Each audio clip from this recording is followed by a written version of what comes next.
नमस्कार दोस्तों, स्वागत है आप सभी का मात्रक और मापन के 17वें लेक्चर में। पिछले लेक्चर में अपन ने एक प्रश्न लिया था वी में सूत्र ज्ञात करने का। हालांकि पिछले लेक्चर में अपन ने ले लिया था 16वें लेक्चर में, 15वें लेक्चर में, और 16वें लेक्चर में भी अपन ने उन्हीं को किया और कुछ प्रश्न फिर भी बच गए थे, उनको अपन आज ले लेते हैं और खत्म करते हैं उस प्रश्न को। तो देखते हैं कहाँ तक अपन ने कर लिया था। इसमें अपन ने 8 क्वेश्चन कर लिए थे, शक्ति लास्ट था अपना, और अब हमें लेना है दाब।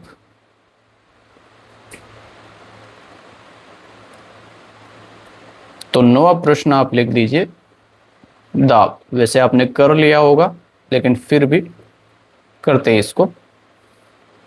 सबसे पहले आपको क्या करना है, दाब का सूत्र लिखना है। दाब बराबर होता है बल बटा क्षेत्रफल, बल बटा क्षेत्रफल। मूल भौतिक राशियों के रूप में हमें लिखना है इनको पहले। तो हो जाएगा दाब बराबर बल को द्रव्यमान इंटू त्वरण अपन लिखेंगे, द्रव्यमान इंटू त्वरण। ये हो जाएगा लंबाई इंटू चौड़ाई।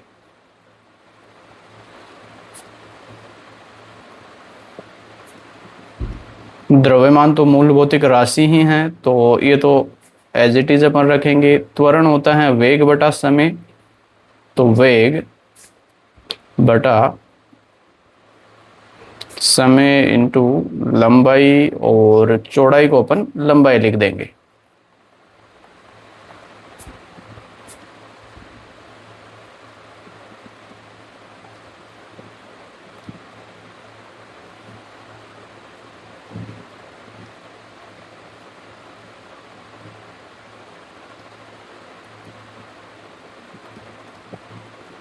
यहां से दाब बराबर द्रव्यमान इंटू वेग को क्या लिखेंगे, दूरी बटा समय। दूरी एक लंबाई है तो लंबाई ही लिख देता हूं मैं सीधे, और नीचे आ जाएगा फिर समय, और जो पहले से थे उनको लिखना ही है। तो समय इंटू लंबाई इंटू लंबाई। अब इनके प्रतीक लिख दो। दाब का प्रतीक P, द्रव्यमान का प्रतीक capital M, capital L, capital T, T, L और L। सभी को बॉक्स में बंद करना है। P capital M into capital L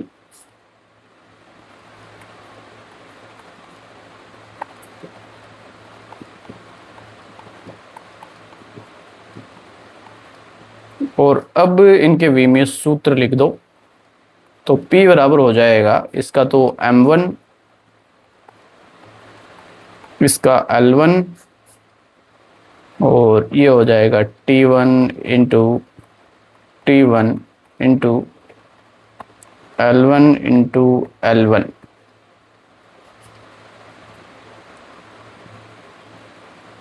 यहाँ से P बराबर M1, L ऊपर 1 है नीचे 2 हैं, तो ये जाएंगे ऊपर -का 2 और +1 -1, T हो जाएगा ये -2, और यही हो जाएगा दाब का वी में सूत्र। जैसे जैसे अपन आगे बढ़ते जा रहे हैं, सूत्रों को सरल बनाने के लिए या फिर उन्हें मूल भौतिक राशियों के रूप में व्यक्त करने के लिए हमें ज़्यादा मेहनत करनी पड़ रही है। बाकी तरीका वही है अभी भी। दाब हो गया। अब संवेग P, फॉर्मूला है इसका संवेग बराबर द्रव्यमान इंटू वेग,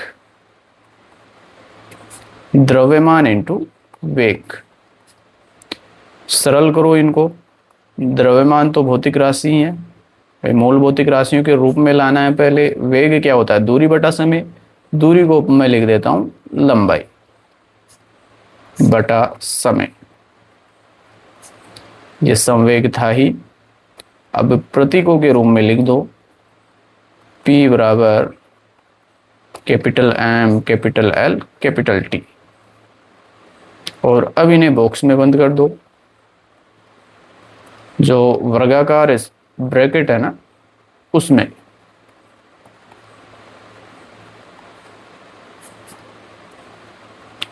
इस तरह से वर्गाकार कोष्ठक में इनको बंद करना है, जिसका मतलब हम इनके विमेय सूत्र की बात करेंगे। द्रव्यमान का m1 l1 t1, तो यहां से हो जाएगा P बराबर m1 l1 t-1। तो ये हो जाएगा संवेग का विमीय सूत्र। 10 हो गए हैं। अब हमें लेना है समतल कोण। समतल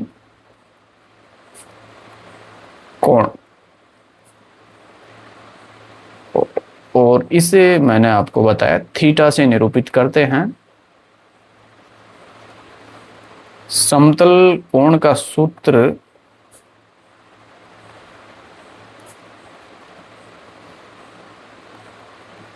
चाप बटे त्रिज्या होता है।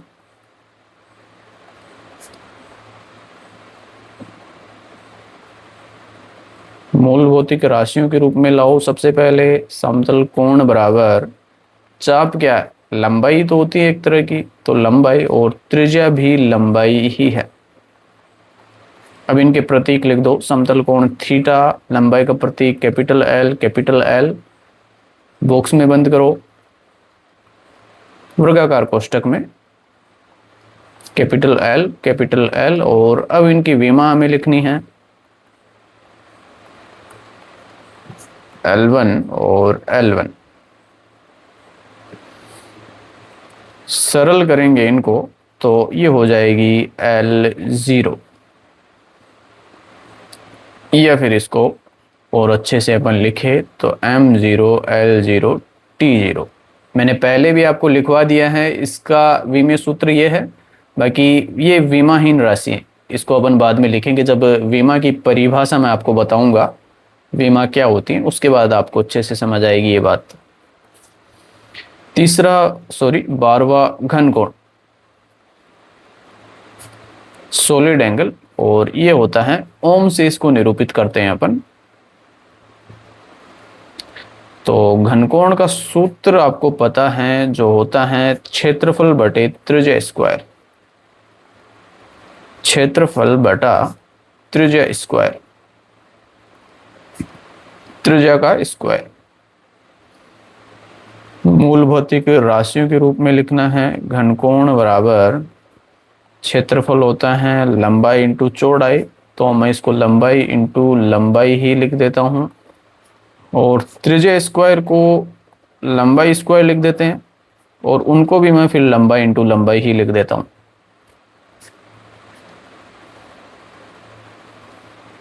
अरे भाई, त्रिज्या स्क्वायर को मैं लंबाई का स्क्वायर लिख सकता हूं, लंबाई का स्क्वायर, और लंबाई के स्क्वायर को फिर लंबाई इंटू लंबाई।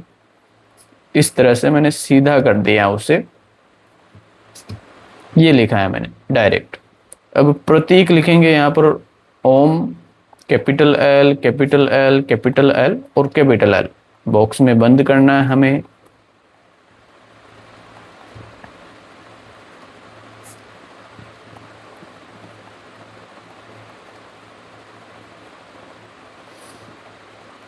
तो ओम बराबर फिर से ये हो जाएगा L की पावर 0 या M0 L0 T0, इस तरह से अपन लिख सकते हैं। तो ये हो जाएगा विमीय सूत्र घनकोण का, और ये था समतल कोण का। एक और प्रश्न बचा है अपना, और ये आज का अंतिम भी है। विद्युत आवेश या आवेश,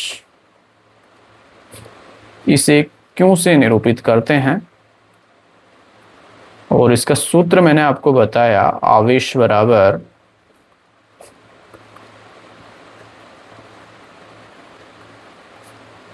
विद्युत धारा इंटू समय। यही लिखा है अपन ने।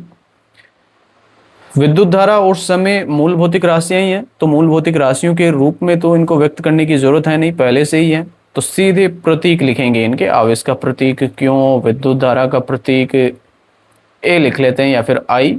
तो यहाँ पर ए ही लिख लेते हैं, अपन ने ए लिखा है तो ए, और ये समय का प्रतीक टी। अब इनको बॉक्स में बंद करना है वर्गाकार कोष्ठक में, तो ये क्यू ए टी, इनका लिख दो विमीय सूत्र। इसका A1 हो जाएगा और इसका T1 हो जाएगा। भाई अपन ने सारणी में आपको दिखाऊं तो सारणी में अपन ने लिखा है, यहां पर देखो विद्युत धारा, इसको अपन ने A से निरूपित किया है, A1 इसका विमीय सूत्र है, तो इसी को काम में लिया है अपन ने वहां पर।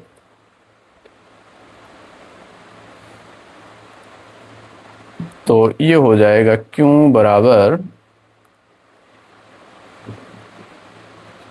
A1 T1 लिख देंगे इस तरह से, या फिर इसको अपन इस तरह से भी लिख सकते हैं M0 L0 T1 A1, इस तरह से भी इसको लिखा जा सकता है, जो कि मैंने आपको पहले ही समझा दिया है।